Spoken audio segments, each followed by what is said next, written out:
ನಾನು wife ಲಿವ್ಸಿ classmates. ನಾವು expect ಮಾಡಿರ್ಕಿಲ್ಲ ನಾವು ಮ್ಯಾರೇಜ್ ಆಗ್ತೀವಿ ಅಂತ ಹೇಳಿ. ನಾನು ಫಾರ್ಮಸಿ ಓದಕ್ ಹೋದಾಗ ಅವಳು BSc ಮಾಡಕ್ ಬಂದಿದ್ದು. ನಾನು ಮೆಡಿಕಲ್ ಶಾಪ್ ಓಪನ್ ಮಾಡಿದ ಕೂಡಲೇ ಅವಳು MSc ಮಾಡಕ್ ಹೋದ್ಲು. ಆಕೆ ಹಂಗ ಕಲ್ಕೋತ ಹೋದ್ಲು. ನಾವು ಬಿಸ್ನೆಸ್ ಸ್ಟಾರ್ಟ್ಅಪ್ ಮಾಡಿದ್ದೀವಿ. ನಾವು ಎಂದೂ ಎಕ್ಸ್ಪೆಕ್ಟ್ ಮಾಡಿರ್ಕಿಲ್ಲ, ಯಾಕಂದ್ರೆ ಭಾಳ ಫ್ರೆಂಡ್ಲಿ ಇದ್ದೀವಿ. ಆಮೇಲೆ ನಾವು ಲವ್ ಕಮ್ ಅರೇಂಜ್ ಮಾಡ್ಕೋತೀವಿ ಅಂತ ನಾವು ಎಕ್ಸ್ಪೆಕ್ಟೇಷನ್ ಮಾಡಿರ್ಕಿಲ್ಲ. ಒಂದು ಕನ್ಫ್ಯೂಷನ್ ಏನ್ ನನಗಿತ್ತಂತಂದ್ರೆ ಅವಾಗ ನಂದು ಡೇಟ್ ಆಫ್ ಬರ್ತ್ 1987, ಆಮೇಲೆ ಅವಳದು 1986. ನಾ ಏನ್ ತಿಳ್ಕೊಂಡಿದ್ದೆ ನನ್ಕಿಂತ ಸಣ್ಣವಳದಾಳ ಅಂತ ತಿಳ್ಕೊಂಡಿದ್ದೆ. ಮದುವೆ ಆದ್ಕೂಲೆ ಗೊತ್ತಾಗಿತ್ತು ನನಗೆ 1987ದಾಗ ಹುಟ್ಟಿದವ್ರು ಸಣ್ಣವರು, 1986ದಾಗ ಹುಟ್ಟಿದವ್ರು ದೊಡ್ಡವ್ರು ಅಂತ ಅವಾಗ ಗೊತ್ತಾಯ್ತು. ಅದಕ್ಕಿಂತ ಮುಂಚೆ ನಾನು ಮ್ಯಾರೇಜ್ ಆಗೋಕ್ಕಿಂತ ಮುಂಚೆ 1986ದಾಗ ಹುಟ್ಟಾಳ ಅಂತಂದ್ರೆ ನನಗಿಂತ ಸಣ್ಣವಳು ಅಂತೇಳಿ ತಿಳ್ಕೊಂಡಿದ್ದೆ. ಅದಕ್ಕ ಬಹಳ ಅಂಡರ್ಸ್ಟ್ಯಾಂಡಿಂಗ್ ಇರ್ಬೇಕು, ಮದುವೆ ಆಗೋಕ್ಕಿಂತ ಮುಂಚೆ, ಮದುವೆ ಆದ ನಂತರ.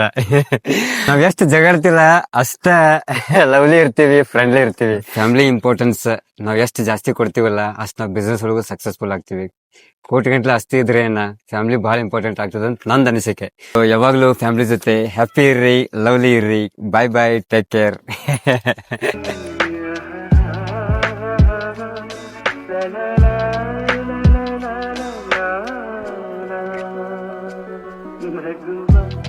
ನಯನ ಮಧುರ ಮೌನ ಮಿಡಿವ ಹೃದಯ ಸಿರಿಮ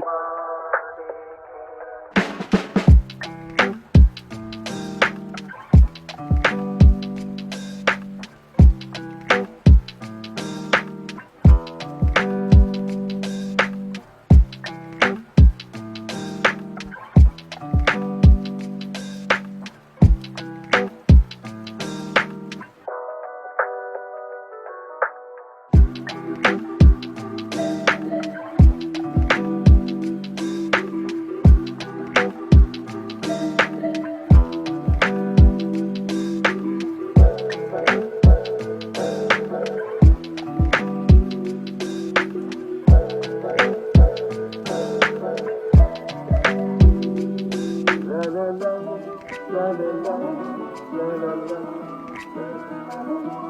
la la la la la la la la